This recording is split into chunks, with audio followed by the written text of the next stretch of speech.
Over the weeks, I've been building my own custom shop Telecaster style guitar, something that I hope will equal the Fender Custom Shop guitars I have here in the studio at a much lower cost and produced using fairly basic tools. Now in part one, I took a look at the foundation of any guitar project, the body and the neck, choices available and the reasons why I made the choices I did. In part two was sealing, priming, first coat neck lacquer stage and Danish oil for the fretboard.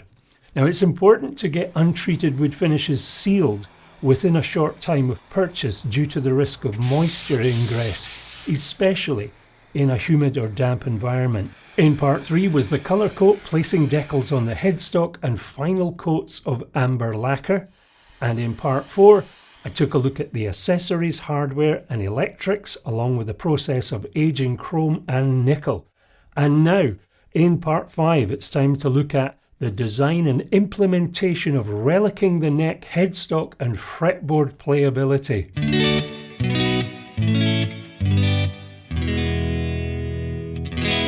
Hello viewer, my name's Stu. Please do check out the rest of my channel as it covers my return journey back to playing and recording guitar after a 40-year break. Now I always like to say a big thank you to those who take the time to subscribe, hit the bell for notifications, share and comment below. It all helps to get those lousy YouTube algorithms a nudge. So, in part 5 of this guitar build project, this video series coming up, number 1, relicing, a controversial topic, just a short preface. Number 2, important preparation before embarking on irreversible actions. Number 3, giving the fretboard a more worn-in feel. Number 4, let the neck and headstock work begin. And number 5, ClearCoat Lacquer. And 6, conclusion, final thoughts. So, without further ado, number 1. Now, if you haven't watched parts 1, 2, 3 and 4, there's some good information advice on those videos if you're thinking about building your own Partscaster style guitar, so I do encourage you to check those out. So relicing is a controversial subject or topic for some, but for me, I don't really give it that much thought, and the reason for that is possibly because when I used to perform music, I used to see painted and stressed guitars all the time. It was a very common sight.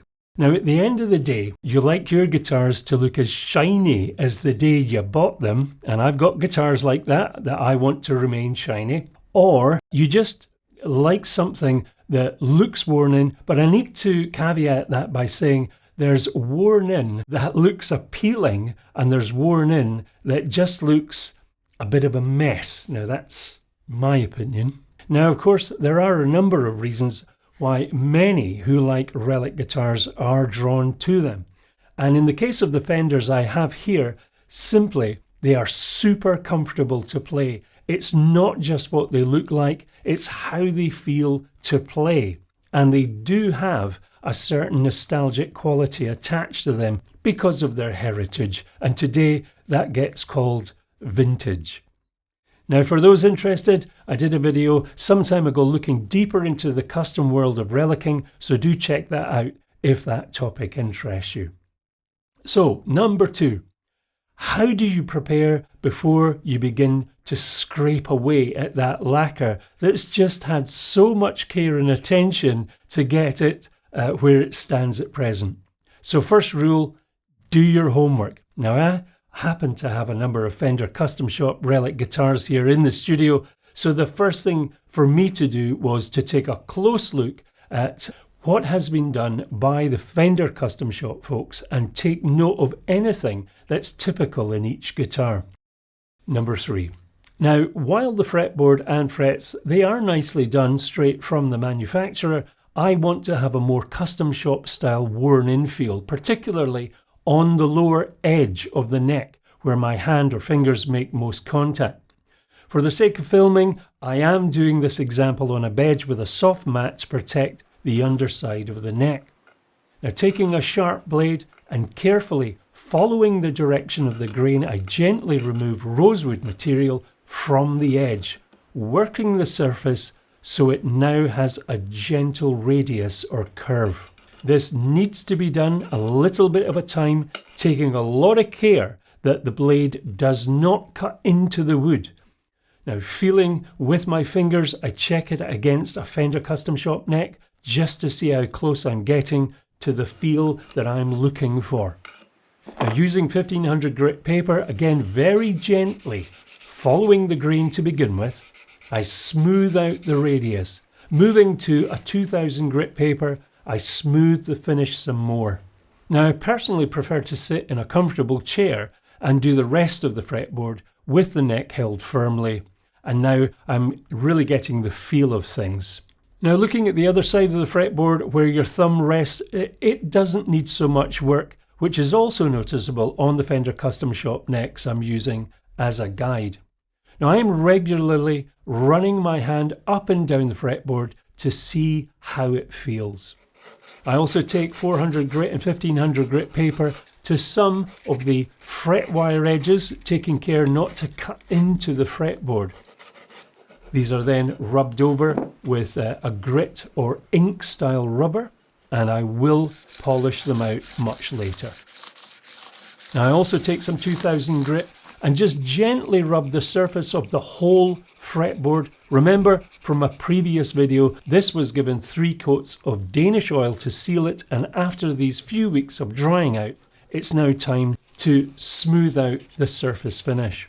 And once happy, number 4, let the neck and headstock work begin. Again, for the sake of filming, I am doing some of these examples on the bench, but I finish them sitting comfortably.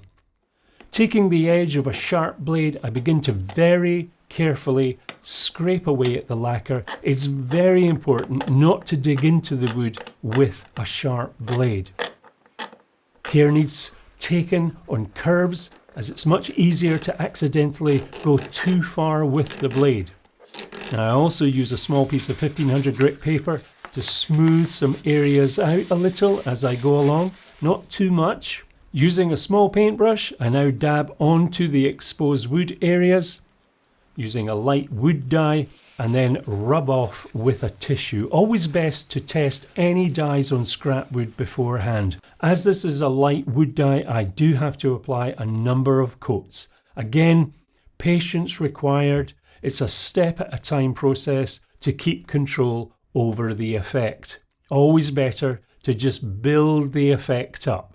Looking at the Fender headstocks, they do have slight indents and little cuts in areas of the edging, and I achieve the same effect by carefully knocking the edges with the edge of a spanner, which has a sharp right angle edge to it. But care needs to be taken not to cause too much of an indent. Again, this is smoothed out somewhat with 1500 grit paper.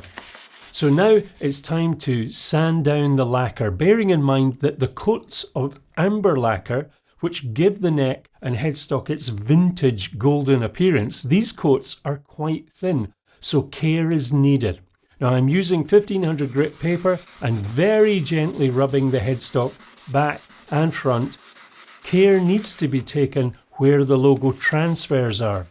Also, again, I'm not using a wet and dry approach, so I am using quite a bit of sandpaper because you will get clogging on the paper. Remember from the last video, there are about 3 to 4 coats of thin amber lacquer on these transfers, and you can see that on video part 3. Now, moving to the back of the neck, you can see how the Fender Custom Shop has approached this. And I'll be doing something a wee bit different, as I'm going to make the worn areas more pronounced where I generally play the most. And for me, I think that will look more natural. And using 1500 grit, I am cutting a little more into the amber lacquer to give it that well-played look. And incidentally, it also feels really nice to the touch, especially with the smoother fretboard. Now, I put the neck to one side for a few hours and then came back and inspected it with a fresh set of eyes, so to speak, and I did a few more tweaks, and I added a wee bit more wood dye, a bit more sanding, until I was happy with the overall finish. Now it's time to rub down the neck and apply 3 coats of Danish oil to the rosewood fretboard. Just as before, apply oil, wait 3 minutes, rub the oil in, and do this another twice, 6 hours apart. And here it is, a day later, ready to have the fretboard taped up as I move back to my garage to do the first coat of ClearCoat Lacquer. So number 5, ClearCoat Lacquer. Now, I'm not going to repeat everything that I do because you can see that on video parts 2 and 3 if you want to see in more detail about spraying with nitrocellulose in a spray can. But needless to say, a proper respirator mask and protective clothing should be worn, and watching the temperature, as lacquers do not like the cold. You do not want your lacquer blooming.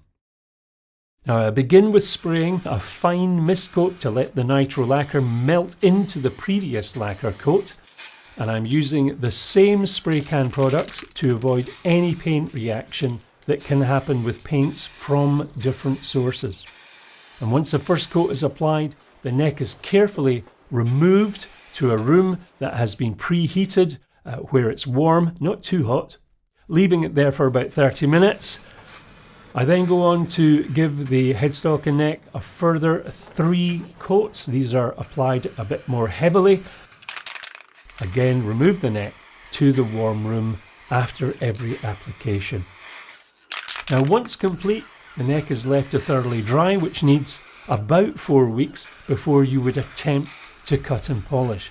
The lacquer will, however, be touch dry in about 30 minutes, but don't make the mistake of handling the neck too much or laying it out on a surface, because anything coming into contact with the soft lacquer may just cause an imprint on it. So do be careful about that.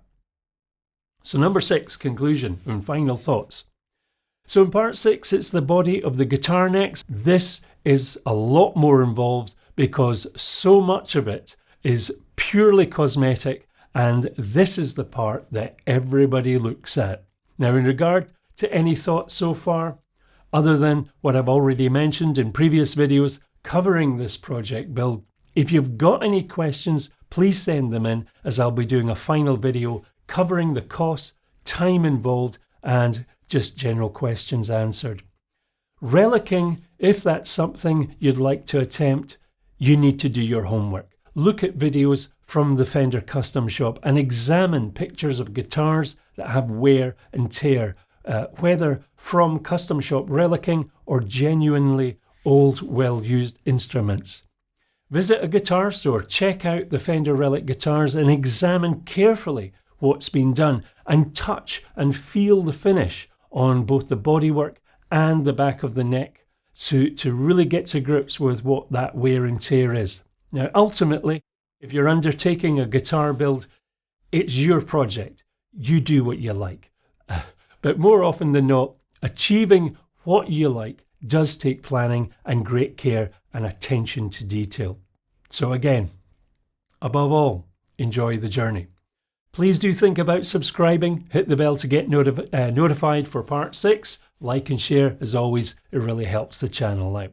And do check out my channel playlists, which cover my journey back to playing and recording guitar after a 40-year break. Lots of equipment reviews as I seek out the gear I use in my recordings. So whether you're a newcomer, an ongoing player, or like me, an old hand returning to guitar playing, I always take time to engage with folks who take time to comment. So until next time, the journey continues. Do take care.